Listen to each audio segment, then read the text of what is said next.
YouTube vinyl community, Velvet Underground fans, random people on the internet. My name is Giggens, and we are here today to talk about the Velvet Underground's 1969 self-titled album, Velvet Underground. Now, I don't own this on vinyl, so I'm going to hold the CD copy I've had since I was in college, and that's just how it's going to be. So, you've all seen what a CD is before. Here you go.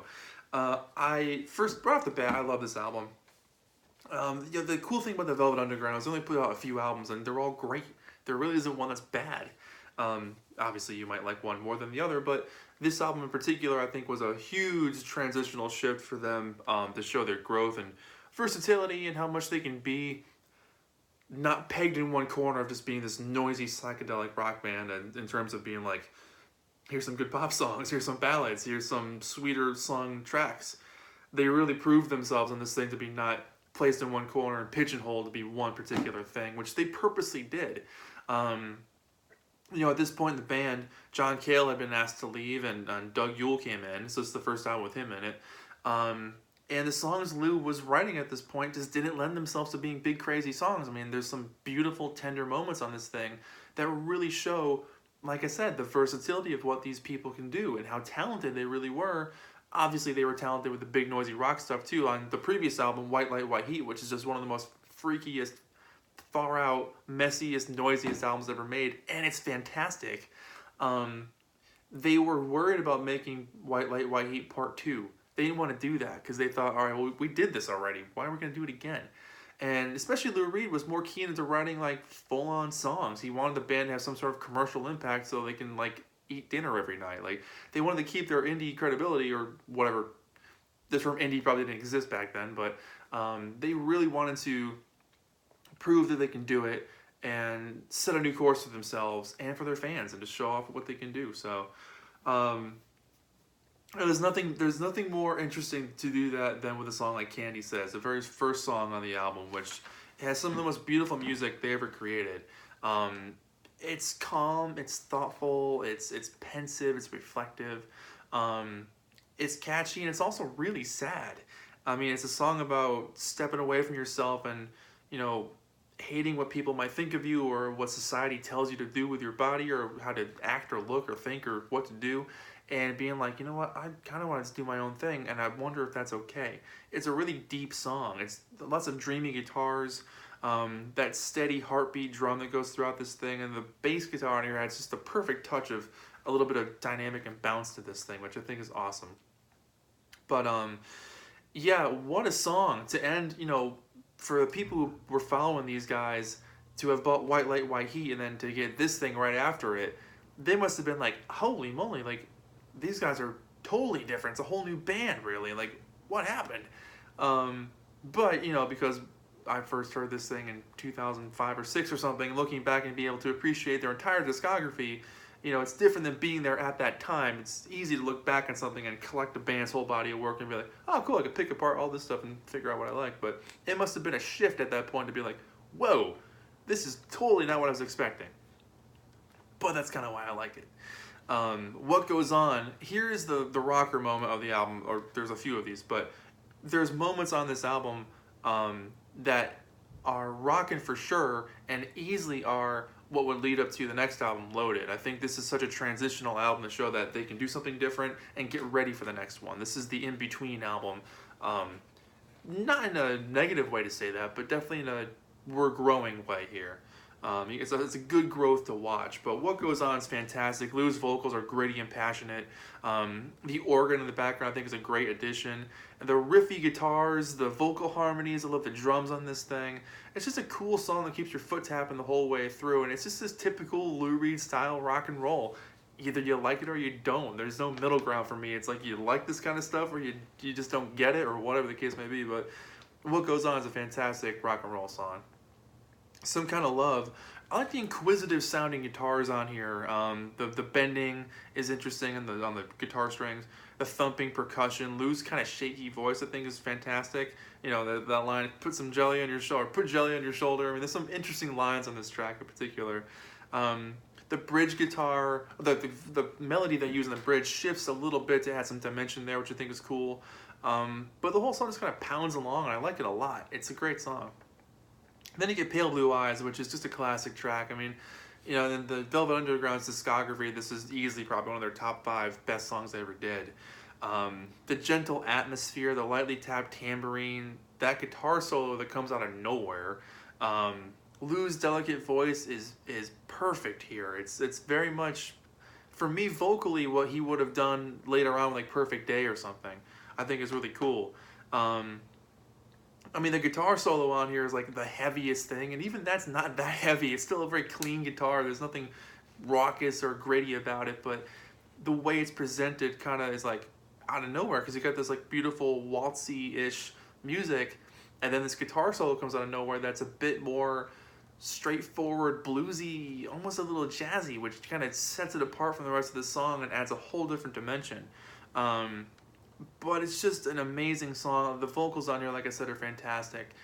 Excellent track. I mean, it's the storytelling on here and the way Lou sings it, it's heartbreaking. It sounds like he's lived every moment of every word he's singing about and knows exactly what happened, and here's what's going on. Wonderful song. Then you get Jesus, track 5 on here. Acoustic guitars. Wow. Actual acoustic guitars. Excellent vocal harmonies on this thing.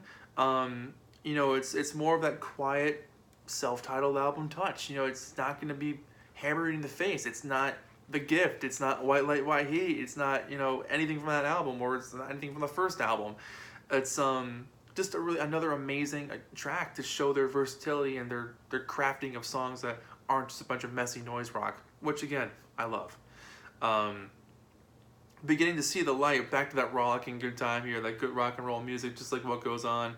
I love the shifts on here. I think the song construction's great. The vocals get crazy at times, and the song just doesn't let up. It just rocks the whole way through. Can't say enough about that one. I'm Set Free. I love the chimey guitar on here. Kind of reminds me of the Byrds a little bit. Straightforward hammering drums. You know, the vibrato on the voices in the chorus I think is kind of weird. You know, it's one of those, another track on here that's just, it sticks out in a well-constructed song format.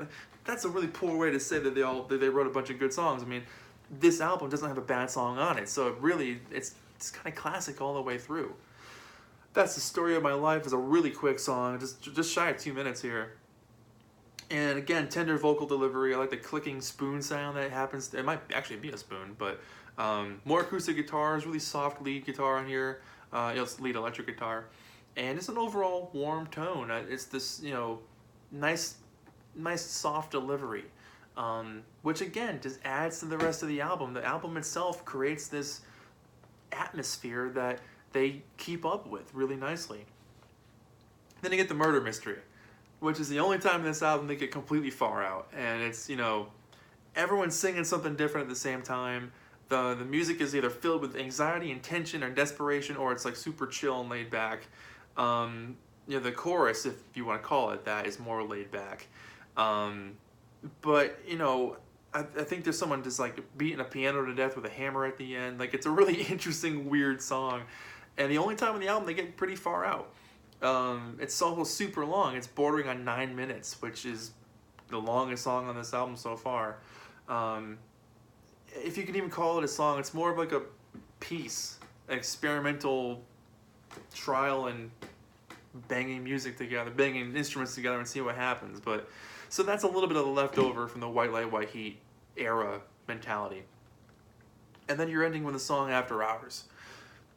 Probably the sweetest song they ever recorded. Maureen Tucker sings it. It's a cute ending track. You know, the bass thumps along really well. I love the acoustic guitars. It's got kind of a vaudevillian 30s-esque feel to it. It's easily the poppiest song on the album, but I just love it. It's so stripped back. It's so cute and pure. It's just filled with love. The whole song just evokes a very loving feeling. The way Maureen sings it, I think, is fantastic. You know, Lou wrote it. I think he may have even written it with her in mind, or just realized that she would be better at singing it. But one of the rare times she does sing lead, besides, like, you know, I'm Sticking With You, that kind of song. Love this album, man. This is a great album. Here's the inside CD, or the CD on the inside, and back cover. It's a picture of Lou with the song titles. This album for me is easily a 9 out of 10. Hands down, 9 out of 10 all day, man. This is a 1996 CD copy. So it's from the 90s, but there's been multiple versions of this thing released over the years with lots of bonus tracks and live stuff and all kinds of stuff. But the original 10-song album is what we're focused on here today. The front cover picture was taken at the factory, which is pretty cool. So they were still hanging out with the Andy Warhol crew, but you know, Andy's drawings were on the front cover anymore. But yeah, I love this album. 9 out of 10. It's great to see them grow and to see what they would become on the next album, which, you know, it's almost like they went completely stripped back. They went like off the wall crazy with White Light, White Heat, stripped it completely back to figure out how to write ballads and some rockers, and then on Loaded, they figured out how to combine all that to make some really straight up solid rock and roll songs that had heart, soul, you know, well written construction. But they needed this album in between to figure all that out. So this album for me is a grower for them, in the sense that they needed to do this first to figure out how to write Loaded. But the thing also stands on its own. It's not just a gateway to get to Loaded. I think it stands on its own completely. You know, as a document in the time of their lives where they just felt like writing some nice, quieter songs to show what they can do and be taken seriously and not just known as that loud band playing these clubs. So yeah, 9 out of 10. Love this album. One of the best things they ever did. All their albums are the best thing they ever did, but love this thing. So that's it. My name is Giggens. This has been the Velvet Underground's self-titled album, 1969. And that's it. Thank you so much for watching, and I'll see you guys in the next video. Bye-bye.